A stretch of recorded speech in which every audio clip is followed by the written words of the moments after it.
तो अस्सलाम वालेकुम, हाजिर अपने नई वीडियो के साथ। तो आज का हमारा topic class 10 chemistry chapter number 4।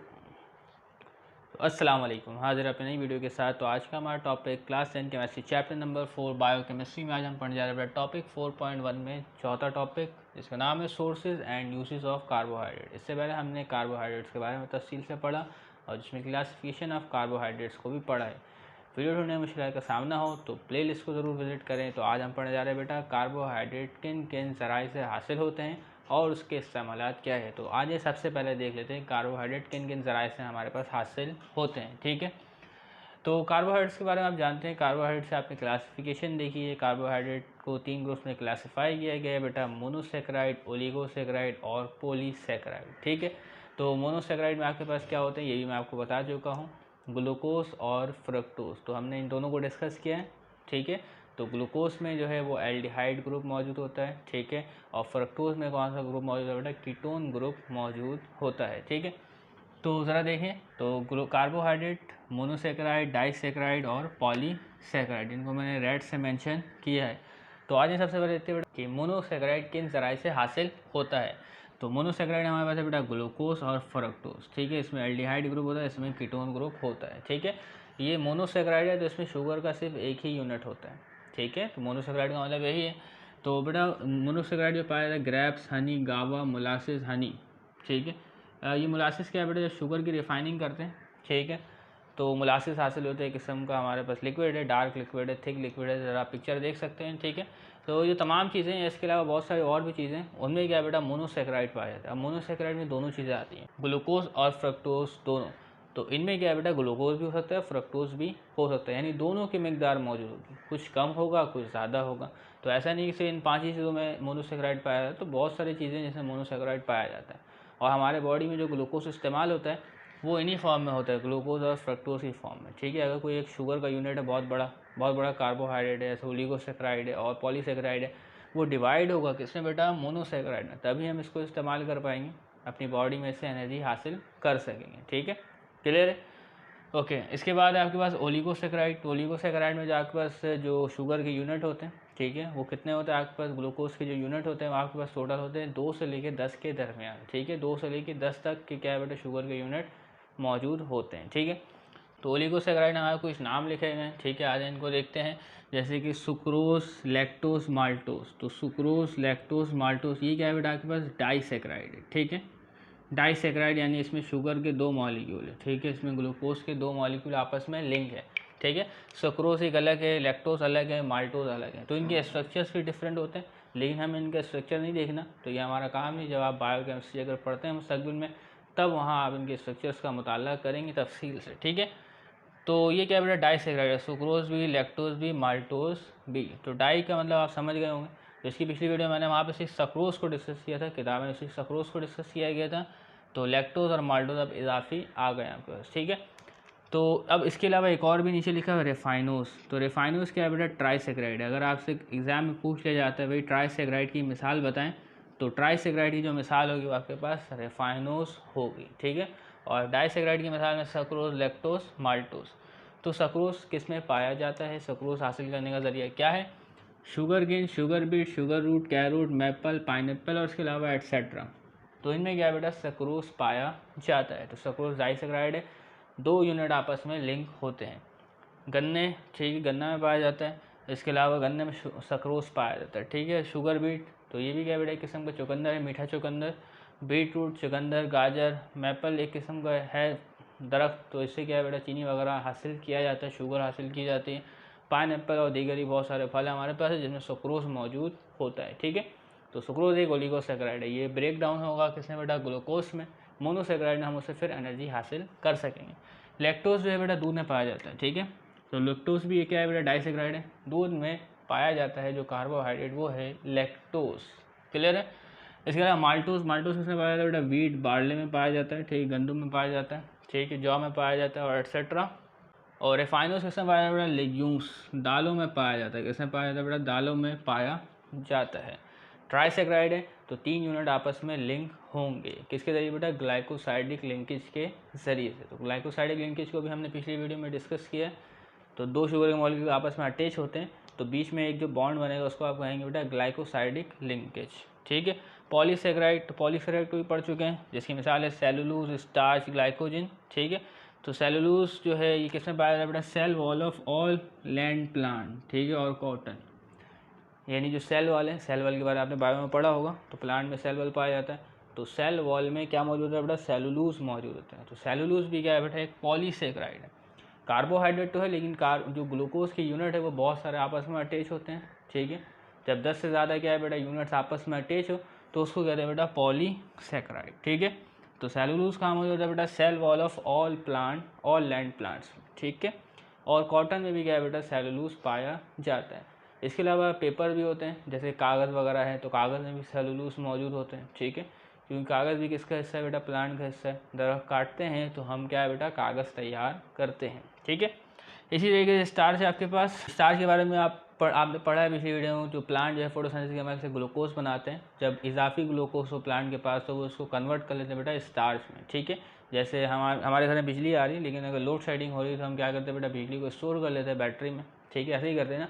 तो प्लांट भी क्या है बेटा? ग्लूकोज बनाते हैं। जब इजाफी ग्लूकोज हो तो उसको स्टोर कर लेते हैं आने वाले वक्त के लिए। ठीक है, जब कभी ग्लूकोज की कमी हो या फोटोसिंथेसिस का अमल ना हो तो स्टार्च की फॉर्म में कन्वर्ट करते हैं। ठीक है, तो स्टार्च किस में पाया जाता है? तो सीरियल फूड्स, ठीक है, जो अनाज है हमारे पास, ग़िज़ाई अजनास, वीट, बार्ले, ठीक है, गंदम और जौ में क्या है बेटा? ये पाया जाता है क्या? स्टार्च। इसके अलावा पोटैटो में भी ज़्यादा अमाउंट में स्टार्च पाया जाता है, तो कभी आप पोटैटो, आलू वगैरह खाते हैं तो उसमें आपको ज़्यादा अमाउंट में एनर्जी हासिल होगी। ठीक है, इसी तरह लेग्यूम, दालों में भी बेटा मौजूद होता है स्टार्च। ठीक है, small amount in root vegetable. ठीक है, ऐसे वेजिटेबल जिनकी जड़ों को हम इस्तेमाल करते हैं खाने के लिए, उसमें भी स्टार्च की कसी मिकदार मौजूद होती है, स्मॉल अमाउंट में मौजूद होता है। ठीक है, इसके अलावा ग्लाइकोजन क्या है बेटा? Animal starch. ठीक है ना, तो हम भी तो ग्लूकोज लेते हैं, अगर ग्लूकोज ना मिले तो हमें एनर्जी नहीं मिलेगी, तो एनर्जी नहीं मिलेगी तो हम बहुत सारे काम नहीं कर पाएंगे, तो हमारे लिए बेटा ग्लूकोज ज़रूरी है।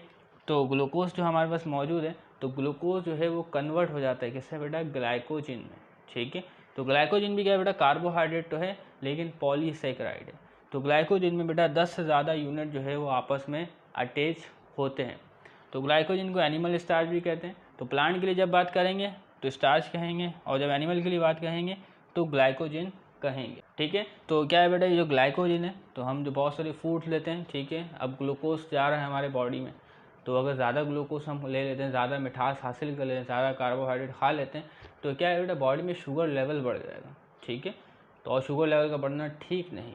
ठीक है, जो नॉर्मल लोग हैं तो अगर वो ज़्यादा खा ले तो इतना अफेक्ट नहीं होता, बॉडी क्या है उसके खिलाफ काम कर लेती है, उसको बैलेंस कर लेती है, रेगुलेट कर लेती है। लेकिन जो नॉर्मल लोग नहीं, जो शुगर की बीमारी का शिकार है, तो उनके लिए बड़े मसाइल का सामना होता है अगर वो एक्सेस अमाउंट में शुगर इस्तेमाल कर ले या कोई मिठास खा ले। ठीक है, तो क्या है बेटा? हमारी बॉडी में, अगर मैं हूँ, आप हैं, ठीक है, लेकिन हमारी उम्र के भी लोग ऐसे हो सकते हैं जिनको शुगर हो चुका हो। ठीक है, ऐसा पॉसिबिलिटी है हमारे पास। ठीक है, तो ग्लाइकोजन जो हम एक्सेस अमाउंट में ग्लूकोज लेते हैं वो कन्वर्ट हो जाती है बेटा किस में? ग्लाइकोजन में, with the help of insulin. तो आपने कभी ना कभी अपनी ज़िंदगी में इंसुलिन का नाम सुना होगा। ठीक है, तो उसको भी डिस्कस करेंगे। इंसुलिन एक किस्म का हार्मोन है जो क्या है बेटा? एक्सेस ग्लूकोज को कन्वर्ट करता है ग्लाइकोजन में। ठीक है, और ग्लाइकोजन मौजूद रहता है कहाँ में बेटा? लीवर में। ठीक है, लीवर में स्टोर होगा, मसल्स में स्टोर होगा। ठीक है, और जब हमारी बॉडी में कभी ग्लूकोज की कमी होगी तो ग्लाइकोजन क्या है बेटा? ब्रेक डाउन होगा और हमें एनर्जी फराहम करेगा। समझ में आ रही बात? ठीक है, तो ग्लाइकोजन क्या है बेटा? एज ए स्टोर रहता है और एनर्जी को स्टोर करता है, तो जब हमें ग्लूकोज ज़रूरत पड़ती है तो ये ब्रेक डाउन होता है और अपना काम करता है। तो अब जान लेते बेटा इंसुलिन क्या होता है। तो इंसुलिन क्या है बेटा? एक किस्म का हार्मोन है जो कि रिलीज़ होता है बेटा कहाँ से? पैनक्रीज से। ठीक है, insulin is a hormone secreted by pancreas, और इससे काम क्या? रेगुलेट्स करता है ग्लूकोज मेटाबॉलिज्म। ठीक है, तो जो हमारे बॉडी में जो ग्लूकोज की मिकदार है ब्लड में, ठीक है, इसको रेगुलेट करना, इसका बैलेंस और मुतवाज़िन कायम रखना। ठीक है, एक बैलेंस कायम रखना। अगर ग्लूकोज की मिकदार ज़्यादा हो जाए या कम हो जाए तो दोनों सूरत में हमें शदीद ख़तरात लाहिक होंगे। ठीक है, तो इंसुलिन का काम ही क्या है बेटा? ग्लूकोज की जो अमाउंट है बॉडी में उसको रेगुलेट करना, उसको बैलेंस करना। ठीक है, insulin enable our body to use glucose. तो इंसुलिन की मदद से ही हम क्या है बेटा? हमारी बॉडी को काबिल बनाता है कि हम ग्लूकोज इस्तेमाल कर सकें, हमारे सेल्स जो है वो ग्लूकोज को कंज्यूम करें और उससे एनर्जी हासिल करें। ठीक है, तो अगर इंसुलिन की क्या है बेटा? अगर इंसुलिन की कमी होती है या इंसुलिन की ज़्यादती होती है तो इससे भी बड़े मसाइल हो सकते हैं। ठीक है, खैर आए इसको आगे देखते हैं। तो insulin enable our body to use glucose obtain from food, तो फूड से ही ग्लूकोज हासिल होता है, ठीक है, और इंसुलिन की वजह से हम उसको इस्तेमाल करते हैं। और इसके अलावा अगर एक्सेस ग्लूकोज है, ग्लूकोज की जो मिकदार है हमारे ब्लड में वो ज़ायद है, तो उसको क्या करेगा, जो हमारे सेल अगर उसको इस्तेमाल नहीं करते, that is not use by cell, तो स्टोर्ड एज ग्लाइकोजन, ठीक है। तो जो सेल हमारे इस्तेमाल नहीं करे ग्लूकोज को, वो कन्वर्ट हो जाएंगे बेटा ग्लाइकोजन में with the help of insulin, ठीक है। तो इंसुलिन जो है वो कन्वर्ट करता है बेटा ग्लूकोज को किस में बेटा, ग्लाइकोजन में, ठीक है, और एनर्जी स्टोर हो जाती है in the form of glycogen, ठीक है। If the body lacks insulin, अगर सोचे बॉडी में इंसुलिन जो है वो प्रोड्यूस नहीं हो रहा, तो इसके नतीजे में क्या होगा बेटा, वो जो ग्लूकोज आप एक्सेस अमाउंट में लेते हैं, ठीक है, वो बढ़ते ही जाएगा ब्लड में और बढ़ते ही जाएगा, और ये क्या है बेटा, एक वक्त आएगा कि वो डायबिटीज़ में मुब्तला कर देगा, क्योंकि अगर इंसुलिन मौजूद नहीं होगा तो वो एक्सेस ग्लूकोज को कन्वर्ट नहीं कर पाएगा किसमें बेटा, ग्लाइकोजन। तो बॉडी में जो शुगर की मिकदार है वो बढ़ती जाएगी और बढ़ती जाएगी, और हेल्थ रिस्क भी हो सकता है, ठीक है। तो आपने देखा होगा बहुत सारे लोग जिनको शुगर हो जाता है या बहुत ज़्यादा टाइप 2 डिजीज़ हो जाए, टाइप 2 डायबिटीज़ हो जाए, तो वो इंसुलिन का इस्तेमाल करते हैं, ठीक है, ताकि जो शुगर लेवल है इसको कंट्रोल किया जा सके, ठीक है। तो अब देख लेते हैं बेटा यूजेस ऑफ कार्बोहाइड्रेट्स। अब देख लेते हैं बेटा यूजेस ऑफ कार्बोहाइड्रेट्स। तो पहला इस्तेमाल हमारे पास मौजूद है, they are required as energy source. तो ये बात आप जानते हैं, एनर्जी सोर्स के तौर पर कार्बोहाइड्रेट इस्तेमाल करते हैं for the survival of both plants and animal, दोनों की ज़रूरत है कार्बोहाइड्रेट्स, ठीक है। Carbohydrate in the form of starch in plant, ठीक है, ये भी जानते हैं, ग्लाइकोजन मैमल्स, ठीक है, ग्लाइकोजन इन मैमल, प्लांट में इस फॉर्म में, एनिमल में इस फॉर्म में सर्व करता है, खिदमत अंजाम देता है एज ए एनर्जी स्टोरेज, ठीक है, क्लियर है, ओके। इसके अलावा they keep our blood sugar in check, तो अगर ब्लड शुगर आपका कम है तो आप कार्बोहाइड्रेट्स लेंगे तो ब्लड शुगर लेवल जो है वो मेंटेन हो जाएगा, ठीक है, फ़ौरन आपको एनर्जी मिल जाएगी, ठीक है, जैसे आप तमाम काम कर सकेंगे, ठीक है। इसके अलावा sucrose is a food additive, तो सक्रोज जो है बेटा बहुत सारे जो फूड आइटम्स है, पैक्ड फूड आइटम्स उसमें उनमें मिलाया जाता है, ठीक है, ताकि क्या है बेटा, मिठास आए, ठीक है, तो सक्रोज ही मिलाया जाता है। इसकी मिसाल है, it is found in confectionery, हलवाई की दुकानों में मिलेगा आपको, कंडेंस मिल्क, ठीक है, जो डब्बे वाला दूध आता है, ठीक है, और जो थिक मिल्क होता है, ठीक है ना, उस टाइप का उसमें होगा, केन फ्रूट्स में केन फ्रूट्स, जैम, जेलीज, तो इनमें क्या है बेटा, सक्रोज का इस्तेमाल किया जाता है as a additive, food additive.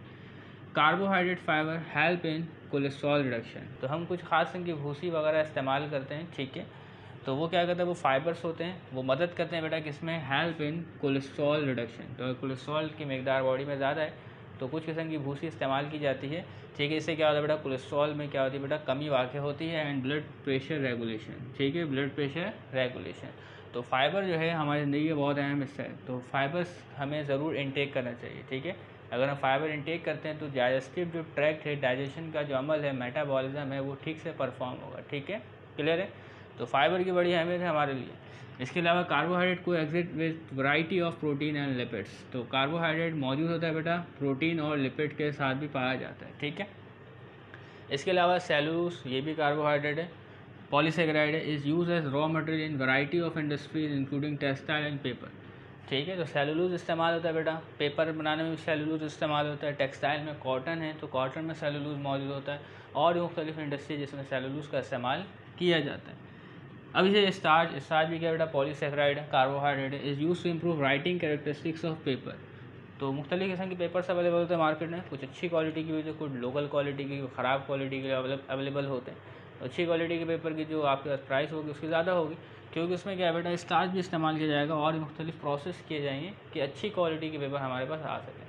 तो अच्छी क्वालिटी के पेपर बनाने के लिए स्टार्च का इस्तेमाल किया जाता है by coating and sizing it, तो पेपर में कोटिंग की जाती है, उसकी साइजिंग की जाती है, ठीक है। इसके अलावा starch is use in the production of ethanol, ethanol क्या बेटा, ऑर्गेनिक एसिड पड़ा, अल्कोहल C2H5OH, तो अल्कोहल की प्रिपरेशन में भी स्टार्च का इस्तेमाल किया जाता है, ठीक है। कैसे करते हैं ये भी हमारा मसला नहीं है। एंड इन लॉन्ड्रीज, तो लॉन्ड्री में भी इस्तेमाल होती है, ठीक है, लॉन्ड्रीज में इसलिए इस्तेमाल होती है, कुछ कपड़े ऐसे होते हैं जो पानी से बड़े सेंसिटिव होते हैं, ठीक है, तो हमें क्या है बेटा, हम वहाँ पे क्या इस्तेमाल करते हैं बेटा, स्टार्च इस्तेमाल करते हैं, किस चीज़ इस्तेमाल करते हैं इसको छोड़ दें, ठीक है। अगर आप पढ़ना चाहते हैं तो आप जाएँ गूगल पर सर्च करें why starch is use in laundries, तो वहाँ आप मुख्तलिफ आर्टिकल्स पढ़ें तो आपको पता चल जाएगा, ठीक है, लेकिन अभी इसकी ज़रूरत नहीं, ठीक है ना। अगर एक एक पॉइंट में बहुत एक्सप्लेन करूँ तो काफ़ी टाइम लग जाएगा। इसके अलावा fibre is a type of carbohydrate, तो फाइबर भी क्या है बेटा, कार्बोहाइड्रेट है, that the body can't digest, fibre भी कार्बोहाइड्रेट है, लेकिन फाइबर जो है वो डाइजेस्ट नहीं होता, ठीक है। फाइबर जो है वो कन्वर्ट नहीं होता शुगर के मॉलिक्यूल्स में, ठीक है। तो फाइबर्स को हमारी बॉडी डाइजेस्ट नहीं कर सकती। It promotes peristalsis in intestine. जो हम ग़िज़ा लेते हैं, ठीक है, अगर ग़िज़ा नीचे की जानिब जा रही है, आंतों में मूव कर रही है, मैदे से आंतों में मूव कर रही, तो डाइजेस्टिव ट्रैक्ट में घूम रही, ठीक है। तो ये क्या है बेटा, जो फाइबर है वो क्या कहते हैं, प्रोमोट्स करता है पेरिस्टालसिस इन इंटेस्टाइन, ठीक है। तो हमारे इंटेस्टाइन में, आंतों में जो हमारी ग़िज़ा है वो ठीक तरीके से घूम सकें, उसमें से गुजर सके, तो उसमें सबसे बड़ा किरदार किसका होगा बेटा, फाइबर का होगा। तो अगर फाइबर की इंटेक कम होती है तो कब्ज़ की शिकायत भी हो सकती है, ठीक है। तो डेली फाइबर का इस्तेमाल करना चाहिए, ऐसे फूड इस्तेमाल करना चाहिए जिन्हें फाइबर्स मौजूद होता है। तो उम्मीद करते हैं यहाँ तक तमाम बातें आपको क्लियर होगा। तब तक के लिए जा दीजिएगा, चैनल को सब्सक्राइब कीजिएगा। अल्लाह हाफ़िज़।